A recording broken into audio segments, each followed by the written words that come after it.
reason I'm doing this lesson on knowing the difference between players and pretenders is because in my life, as I have been a leader all of my life, whether it's an organization or whether it's a church community, whatever it is, here's what I have noticed, here's what I have found. I have found that leaders many times in selecting staff, in hiring people, they get a pretender instead of a player. And so I want to just help us to understand what's the difference between a pretender and a player. In every organization, there are those people who would rather act the part than do their part. I've classified these people as pretenders. Pretenders can slow an organization down, steal momentum, and damage relationships in an organization. They live for themselves. When an organization needs we people, the I people either change or get exposed. In order for a pretender to become a player, major changes in personality and thought patterns must take place. And it's important for us as leaders to know the difference between the two. So in my life, as I love to play ball, and in high school I played ball, and there was a guy on our team named Doug. He wasn't a player, he was a pretender. Doug was the kind of guy that in practice always did well. In fact, the coach would watch him during the week. He did so well, he'd let him start. He'd put him on the first team. But by the first quarter of the first game, he'd be out again. Doug did good in practice, but he didn't do good when the game was on the line. What's the difference between players and pretenders? Are you ready? Let's write. You got your pens ready? Players have a servant's mindset, and pretenders have a selfish mindset. Major difference between the two.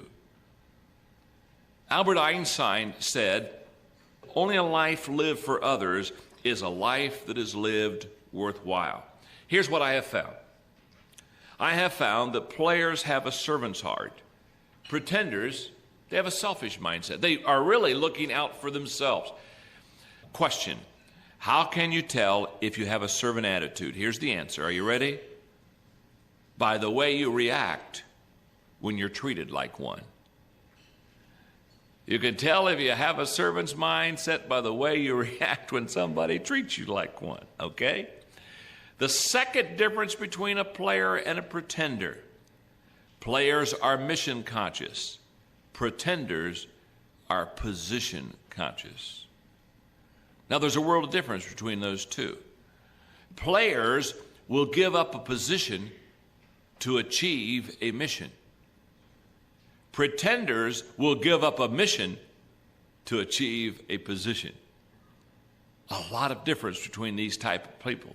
Leadership is influence. It's not title, it's not position, it's not rank, it's influence. The greatest leaders are those who influence the most people in any given time, in any given situation. The position doesn't make the leader, but the leader makes the position. And what I have found is that players are mission conscious. They have a purpose in their life, where pretenders are more position conscious. They're more concerned about where their office is and what their title is and what their name is and where they are on the job description chart and the whole deal. Players have a tendency not to promote themselves, where pretenders are very quick to tell you how good they are and what they've done. I believe success is three things. I believe success is knowing my purpose in life. And remember, that's what a player does. A player is mission conscious. I believe success is not only knowing my purpose in life, but number two, it's growing to my maximum potential. And finally, it is sowing seeds that benefit others. When I am knowing my purpose in life and I'm growing to my maximum potential and I'm sowing seeds that help and benefit others, then I can look at my life and say, my life is becoming a success. I believe with all of my heart. Players are mission conscious, pretenders are position conscious. Number three, players are job happy. They love what they do and they do it well. Pretenders are job hunters. They can't do it where they are now, but they think they could do it better where they are going. Pretenders have three things in their life. They have what I call destination disease. What I mean by destination disease is they think success is always somewhere else. Have you met somebody like that? They say, you know what, when I move to the new city, I'm going to get happy. Or when I get my new job, or I get my new office, or I get my new car, or I get my new promotion. They're always thinking that happiness is out there. One of my favorite statements that I love so well, this is written for people who have destination disease, is no matter where you are, there you are. And some people, the only way they could ever get happy or good is if they could get away from themselves. You know what I mean, huh? They have destination disease. And then there are people, the pretenders, they not only have destination disease, number two, they have what I call someone sickness. They think that success is with someone else. They think if I could just network with that individual, if I could just meet that person, if I could just marry her, I'd get happy, I'd get successful. And then pretenders not only have destination disease and someone sickness, they have what I call backslider blues. They think that success today is impossible because of what they did yesterday. You see, they're pretenders. They think it's going to get better somewhere else, and they think that it's going to get better if they know someone else. And they have never been mission-oriented. They've never been purpose-oriented. They're job-happy. The players are, instead of being job hunters. Number four, the fourth difference between players and pretenders. Players can deliver the goods. Pretenders promise the goods. And there's a world of difference between those two, whether you deliver the goods or promise the goods. In your notes, we always hear about the haves and the have-nots. Why don't we hear about the doers and the do-nots? Players understand that they've got to be able to produce. Walt Whitman, great writer, I'm sure you've enjoyed much of his stuff, said there's a man in the world who never gets turned down whenever he chances to stray. He gets the glad hand in the populous town or out where the farmers make hay. He is greeted with pleasure on deserts of sand and in deep in the aisles of the woods. Wherever he goes, there's a welcoming hand. He's the man who delivers the goods. That's what players do. Number five, the fifth difference between players and pretenders. Players love to see others succeed. And pretenders are only interested in their own success.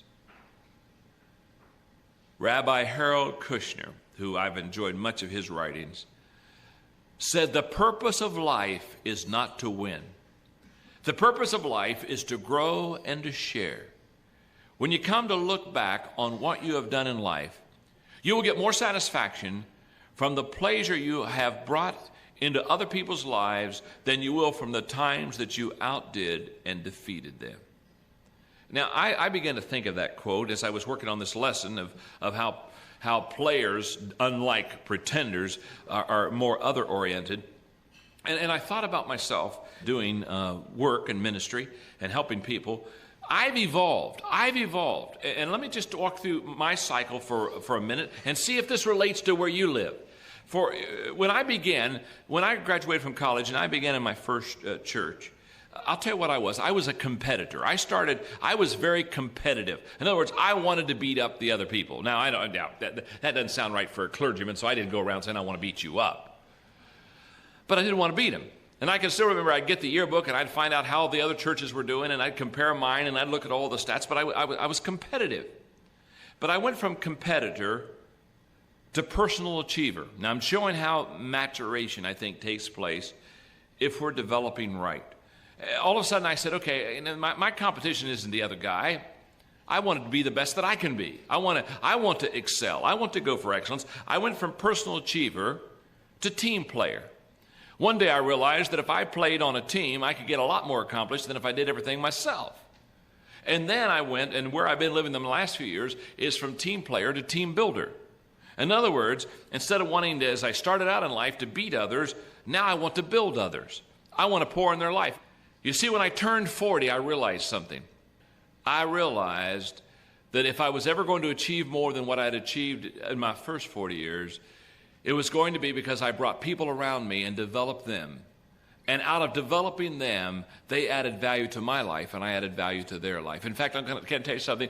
If you can get accomplished everything you want to get accomplished by yourself, your dream is too small.